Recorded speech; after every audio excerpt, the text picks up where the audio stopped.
Dernièrement, la médiathèque d'Hénin-Beaumont et le réseau communautaire des médiathèques organisaient une journée autour du jeu vidéo.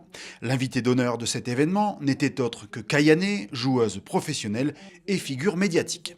Florence et Jean-Philippe, les deux agents de la médiathèque héninoise qui ont préparé cette journée, avaient plusieurs objectifs en tête.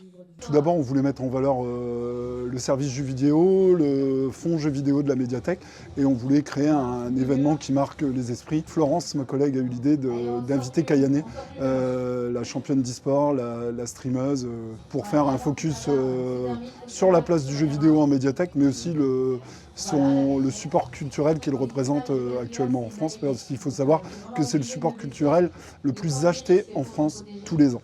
Un média incontournable donc, et qui a séduit Kayane dès son plus jeune âge. Spécialiste des jeux de combat, elle est vice-championne de France à 9 ans. Désormais, elle parcourt le monde de tournois en démonstration et elle s'est arrêtée avec plaisir à Hénin-Beaumont.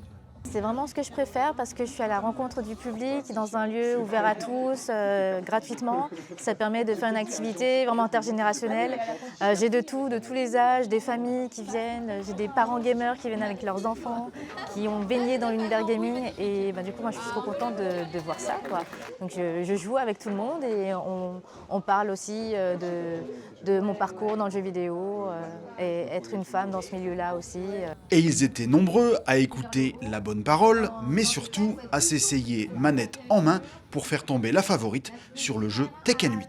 J'ai connu Tekken au début, j'étais du monde du Street Fighter, au niveau des jeux de combat, j'ai Mortal Kombat aussi. Ça m'a donné envie d'apprendre un nouveau jeu et à affronter une ancienne championne du monde. Grâce aux réseaux sociaux et surtout grâce à la chaîne Game One, où je la suivais énormément, c'est comme ça que je l'ai connue dans ses premières interviews. C'est impressionnant parce que ça reste une joueur pro, donc on sait qu'elle est là pour faire plaisir aux gens, mais faut pas se faire d'illusions, quoi. Elle est trop forte. Au-delà de ces affrontements amicaux par pixels interposés, l'équipe de la médiathèque héninoise a donc pu valoriser son propre fonds documentaire et par ricochet celui de l'ensemble du RCM. Beaucoup de médiathèques possèdent des fonds de jeux vidéo, des services de jeux sur place, mais aussi des bornes d'arcade. Il y a des événements qui sont créés, des tournois de Just Dance, des tournois Mario Kart. C'est un large public transgénérationnel et pour nous, c'est gagné.